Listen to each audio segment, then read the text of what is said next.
अप्पी आमची कलेक्टर या मालिकेच्या आजच्या भागात आपण पाहणार आहोत. सरकार आणि कदम गप्पा मारत बसलेले असतात. घरात आता सगळं काही ठीक झाल्याने ते खूपच आनंदात असतात. मात्र त्याच वेळी आत्या त्या ठिकाणी येते आणि ती या दोघांना म्हणते की घरात काय चाललंय हे तुम्हाला माहिती आहे का? तुम्ही काय इथे गप्पा मारत बसलाय? त्यामुळे ते दोघेजण नेमकं काय झालं आहे ते विचारतात आणि त्यावेळी मग आत्या त्या दोघांना सांगते की आत्तापर्यंत अप्पी असं म्हणत होती की तिचं बाळ जिवंत आहे, मात्र आपण तिच्यावर विश्वास ठेवला नाही. मात्र ती जे काही सांगत होती ते खरं आहे. अप्पी आणि अर्जुनचं बाळ जिवंत आहे आणि हे ऐकून त्या दोघांनाही धक्काच बसतो. तर आत्या त्यांना पुढे सांगते आणि अप्पीचं बाळ याच घरात आहे. रुपाली आणि स्वप्नीलला जे बाळ मंदिरात सापडलं तेच अप्पी आणि अर्जुनचं बाळ आहे. आणि हे ऐकून तर या दोघांच्याही पायाखालची जमीनच सरकते. कदम म्हणतात की अगं तायडे, हे काय चाललंय?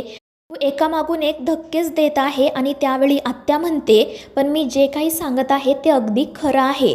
त्यावर ते दोघे विचारतात की जर हे असं असेल ना तर घरात खूप मोठं वादळ येईल. आणि त्यावर आत्या म्हणते की वादळ तर येणारच आहे, मात्र आपण आता या सगळ्याचा सोक्षमोक्ष लावायलाच हवा. आणि त्यावर सरकार म्हणतात की खरं आहे, बाळ अर्जुनचं असो किंवा स्वप्नीलचं, पण तो आपल्या घराचा वारस आहे. त्यामुळे हे सगळं नेमकं कोणी घडवून आणले ते शोधायलाच हवं. आणि मग ते बाहेर जाण्यासाठी निघतात. मात्र जाताना ते आत्याला आणि कदमांना सांगतात की मी परत येईपर्यंत घरात कोणताही वाद होणार नाही, याची तुम्ही दोघेजण काळजी घ्या. आणि मग ते घरातून बाहेर पडतात. तर दुसरीकडे फलटणमधील आरोग्य केंद्राच्या बाहेर गायतोंडे दीपा आणि अण्णाची वाट बघत असतात. आणि ते दोघेजण जेव्हा बाहेर येतात तेव्हा गायतोंडेंना बघून त्यांना तर मोठा धक्काच बसतो. गायतोंडे त्यांना विचारतात की ओळखलत का मला? आणि त्यावर अण्णा पटकन नाही म्हणत दीपाला घेऊन तेथून जाण्यासाठी निघतो. मात्र गायतोंडे त्यांना थांबवतात आणि विचारतात की तुम्हाला तर 2 जुळी बाळं होती ना, मग दुसरं बाळ कुठे आहे? त्यावर अण्णा म्हणतात की नाही नाही, आम्हाला एकच बाळ आहे. मात्र गायतोंडे म्हणतात की तुम्ही उगाच खोटं बोलू नका, कारण मला माहिती आहे कलेक्टर मॅडमचं बाळ तुम्हीच पळवलं होतं. त्यावर अण्णा म्हणतो की साहेब, तुम्ही उगाच आमच्यावर वाटेल ते आरोप करू नका, आम्हाला या सगळ्यात पडायचं नाही. आणि तो तेथून जाण्यासाठी निघतो. मात्र गायतोंडे दीपाशी बोलण्याचा प्रयत्न करतात. ते दीपाला म्हणत असतात की तुमचं बाळ आता जास्त रडत नाही ना? ते का रडत होतं माहिती आहे का तुम्हाला? कारण तुमच्यामध्ये कॅल्शियमची कमतरता होती. मात्र हिरकणी योजनेअंतर्गत डॉक्टरांनी तुमच्यावर उपचार केले आणि त्यामुळे तुमचं बाळ बरं झालं. हे सगळं ज्या बाईमुळे झालं आहे त्याच बाईला तुम्ही इतका त्रास दिला. त्यांची या सगळ्यात काय चूक होती? त्यांना त्यांच्या बाळापासून का दूर केलं? आणि गायतोंडेंचं हे सगळं बोलणं ऐकून दीपाला खूप वाईट वाटतं. तिने जे काही केलेलं असतं त्याचा तिला पश्चाताप होत असतो. अण्णा मात्र गायतोंडेंच्या बोलण्याकडे लक्ष देत नाही आणि त्या दीपाला म्हणतो की चल इथून, आपल्याला या सगळ्यात नाही अडकायचं. मात्र गायतोंडे दीपाला म्हणतात की ताई, तुम्ही एक आई आहात ना, मग तुम्ही असं कसं वागू शकता? एका बाळाला त्याच्या आईपासून दूर कसं करू शकता? प्लीज तुम्ही माझ्यासोबत चला आणि कलेक्टर मॅडमला खरं काय आहे ते सांगा. मात्र अण्णा म्हणतो की आम्हाला तुमच्यासोबत कुठेही यायचं नाही, तुम्ही जा इथून. मात्र दीपा म्हणते की मी येते तुमच्यासोबत. आणि ते ऐकून अण्णाच्या पायाखालची जमीनच सरकते. आणि मग दीपा गायतोंडेंसोबत सातारला जाण्यासाठी तयार होते. तर इकडे अण्णा लगेच बंट्याला मेसेज करतो आणि मग त्यानंतर तो सुद्धा गाडीत जाऊन बसतो. दुसरीकडे रुपाली आणि स्वप्नील बाळासोबत खेळत असतात. तर अप्पी किचनमध्ये बाळासाठी दूध गरम करत असते. मात्र त्यावेळी ती मनाशी म्हणत असते की माझ्या बाळाला त्याच्या आईच्या दुधाची गरज आहे, हे दूध त्याला कसं चांगलं लागेल. आणि मग त्यानंतर ती डॉक्टरांना कॉल करून DNA रिपोर्टबद्दल विचारते. डॉक्टर तिला सांगतात की अपर्णा, अजून रिपोर्ट आले नाही, पण तुम्ही काळजी करू नका, मी स्वतः फॉलोअप घेत आहे. रिपोर्ट आल्यानंतर मी लगेच तुम्हाला कॉल करेल आणि रिपोर्टचे फोटोसुद्धा पाठवेल आणि मग हवं तर त्यानंतर तुम्ही घेऊन जा. त्यावर अपर्णा म्हणते चालेल मॅडम, पण मला 1-1 सेकंद 1-1 तासासारखा वाटत आहे, तुम्ही प्लीज लवकर रिपोर्ट पाठवा. त्यावर त्या हो म्हणतात. आणि त्याच वेळी रुक्मिणी त्या ठिकाणी येते. तिने अप्पीचं बोलणं ऐकलेलं असतं आणि ती अप्पीला विचारते की काय झालं, तू नक्की कशाबद्दल बोलत होती? सकाळी तू बाळाची लाळ घेतली त्याबद्दल काही होतं का? आणि त्यावर अप्पी म्हणते की हो आई, पण मी हे सगळं तुम्हाला नंतर सांगेल, मला थोडा वेळ द्या.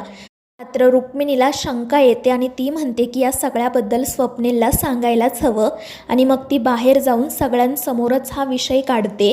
ती म्हणत असते की सकाळी अप्पीने बाळाची लाळ घेतली आणि आत्ताही तिच्या डोक्यात तोच विषय सुरू आहे आणि ते ऐकून तर स्वप्नील, रुपाली यांना धक्काच बसतो. रुपाली म्हणत असते की अपर्णाने बाळाची लाळ कशी काय घेतली आणि आम्हाला याबद्दल का नाही सांगितलं आणि मग त्यानंतर हा वाद वाढत जाणार म्हणून अर्जुन मध्ये पडतो आणि म्हणतो की तसं काही नाही.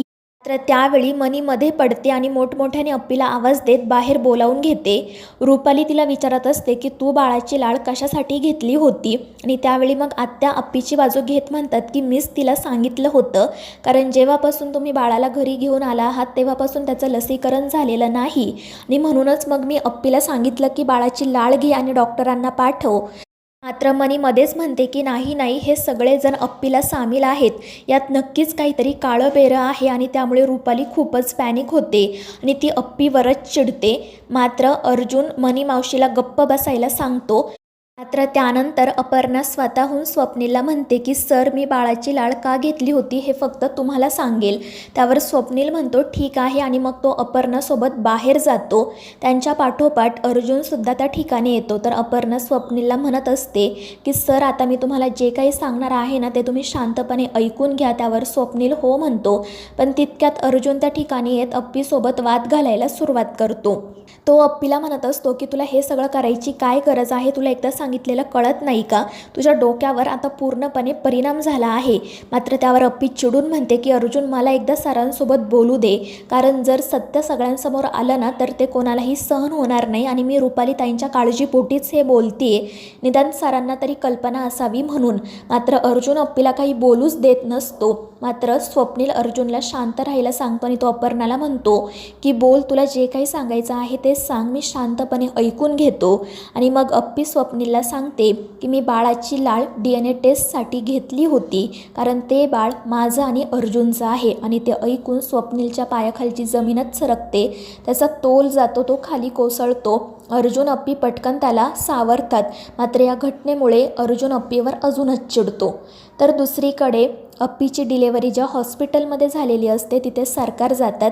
अप्पीच्या डिलेव्हरीच्या वेळी कोणती नर्स ड्युटीवर होती याची ते चौकशी करतात आणि त्याच वेळी मग ती नर्स त्या ठिकाणी येते. मात्र सरकारांना बघून ती घाबरून तेथून निघून जात असते, पण सरकार तिचा पाठलाग करतात. तर दुसरीकडे DNA टेस्ट करणारे डॉक्टर दुसऱ्या डॉक्टरांना सांगत असतात की त्या बाळाची DNA टेस्ट होणं अवघड आहे, कारण त्या लाळेमधून काही सिद्ध होईल असं वाटत नाही. मात्र डॉक्टर म्हणतात की तुम्ही काही करा, मात्र DNA टेस्ट व्हायलाच हवी, ही केस खूप महत्त्वाची आहे. तर इकडे गायतोंडे अण्णा आणि दीपाला घेऊन सातारकडे जाण्यासाठी निघालेले असतात. मात्र एके ठिकाणी रस्त्यावर काही दगड ठेवलेले असतात आणि ते बाजूला करण्यासाठी गायतोंडे आणि अण्णा गाडीतून खाली उतरतात आणि त्याच वेळी बंट्या त्या ठिकाणी येतो. तो पटकन अण्णाच्या हातात एक दोरी देतो आणि काळ्या कापडाने गायतोंडेंचा चेहरा झाकतो आणि मग ते दोघेजण गायतोंडेंना बांधून गाडीमध्ये बसवतात.